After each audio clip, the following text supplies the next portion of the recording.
Hi, I'm Kevin Kraut. Today we just did a session on communism, and I want to explain some concepts of united order or the future of how I see things as happening. One of the problems we see in fundamentalist people today, fundamentalist Mormon people in Utah, there seems to be the same thing as what Cleon was saying. Was there was a dictator up here. It could be a family, and then all of their family underlings have the power, and people join their religion, and then they usurp their authority, or they steal money from them, or they take money from other people. We've seen some real corruption happening in some of the groups, and it seems to me that this is a kind of a communistic type of form of government, and eventually this is going to break apart. It has to come down to the very session that there cannot be corruption, there cannot be these kind of things happening inside these groups. There's going to have to be, at some point, the people are going to wake up and say, you know what, this is an incorrect doctrine. The early Christians did not practice this type of doctrine, and I know there's a lot of people out there that are going to say, well, what do you mean? You know, your dad wrote a book called United Order. Well, study United Order, find out what it was all about. It was that we had stewardships, we had things that we worked with. I mean, the Amish, they do all this. The Hutterite people, they understand these concepts. It is working for the whole, but working on your own as well, and not having somebody dictate or take away. I've heard horror stories where there's families that work all their lives in these groups, and then some corrupt guy comes in and takes their family or steals something or whatever, or going to take all the wives and give them to somebody else. And he has nothing because he has nothing.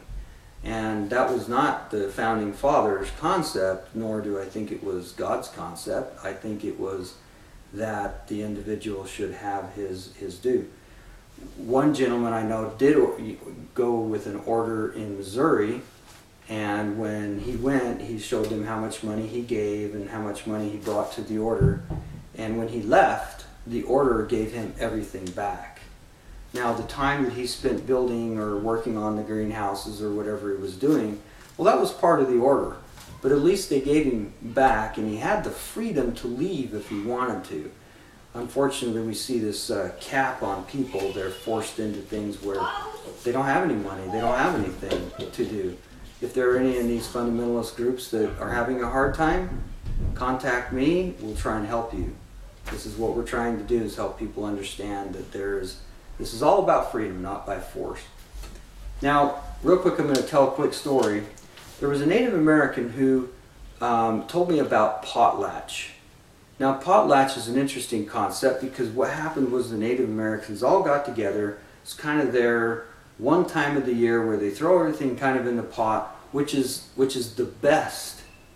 Now, Mormon people, we give just our basic stuff and this and that, but like in the Old Testament, they were to give their best sheep, their best of the firstlings or whatever. And so this gentleman was telling me this story, and he says, he worked really hard for this, it was a Cadillac. And he got this Cadillac, and it was the four-wheel drive kind, and he's all excited, Escalade, and he's all excited, and boy, he was happy about it, and he got in there, and he was driving this thing around, and his wife looked at him, and she said, you know, this is the best you have. Are you willing to give it at potlatch? And boy, he didn't want to give it up, you know, and so he, I mean, he still had all his other possessions and things. It was just one of the best things that he could give as a gift to the group, the community. And he had a stewardship. He worked for different companies, and he made lots of money. And he said he got there to potlatch, and he really struggled. And he got out there, and he drove that Escalade out there in the middle and parked it and put the keys in it. And he prayed to God, and he said, listen, God, he says, I know this is of God and all that, but it better be somebody who really needs it, because this is going to hurt, you know. And so the oldest lady who walked every day to the grocery store and back, or however it was, she walked over there and got in that Escalade and drove it off. And he says he just bawled like a baby because he knew she needed that so badly. And he was so grateful. He felt such happiness for giving. And this is what we as a people don't do anymore. We don't give anything. How many of us today reach in our pocket, pull $2 out, give it to the poor guy on the street? Try it every day. Give something to somebody that means something to you, and see if it makes a difference in your life.